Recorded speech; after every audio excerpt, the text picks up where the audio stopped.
Hi, my name is Chris Panisi. I'm the immediate former president of London Athenians, now area governor for Area 29.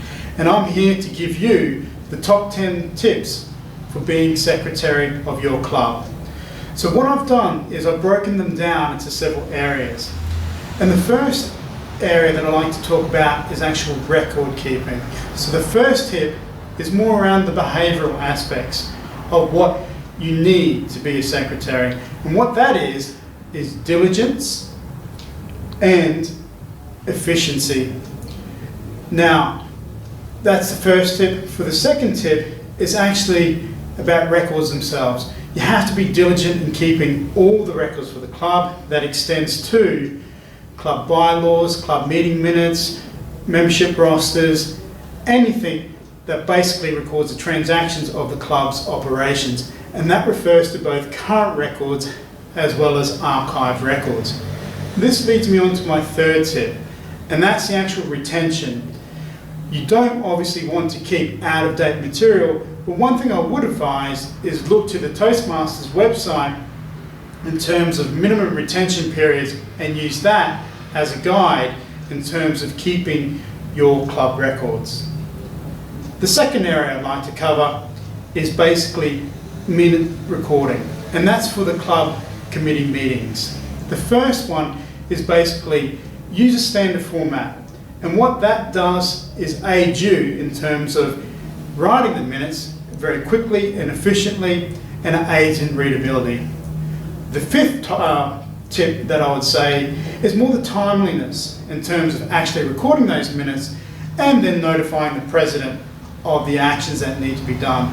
This allows for actions to be followed up and for smooth club running. The sixth and seventh tip is more about membership, about attendance at each of the club meetings.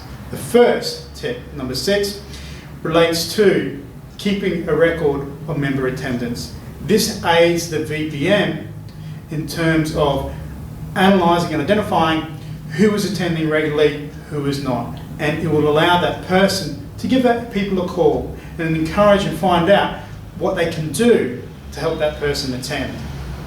And also the VPE in terms of scheduling of roles on the actual program. The seventh tip is keep good records of guest attendance. This will allow the VP membership to help follow up for guests who are interested and help them feel welcome and give the club a friendly atmosphere. The next area I'd like to cover is the actual membership roster itself. Tip number 8 is keep an up-to-date register of members and those who have joined and how long they've been a member of the club. You can also get these records off the Toastmasters website itself. This will allow the VPM to keep track of membership, who will be joining, and to help manage the numbers, as well as the VPE in terms of scheduling of education. Number 9, and this is more to aid the treasurer, is keep an up-to-date and accurate record of payments. This especially is key around the membership renewal times of March and September, where the treasurer has to follow up with each member so they can pay their dues. And the final area, and tip number 10, is basically keeping in touch with the outside world, keeping in touch with Toastmasters International, and that's keeping track of all the physical emails and physical mail, that comes in, and making sure that the committee are informed, especially of new developments. I hope these tips have been helpful. Thank you for your time.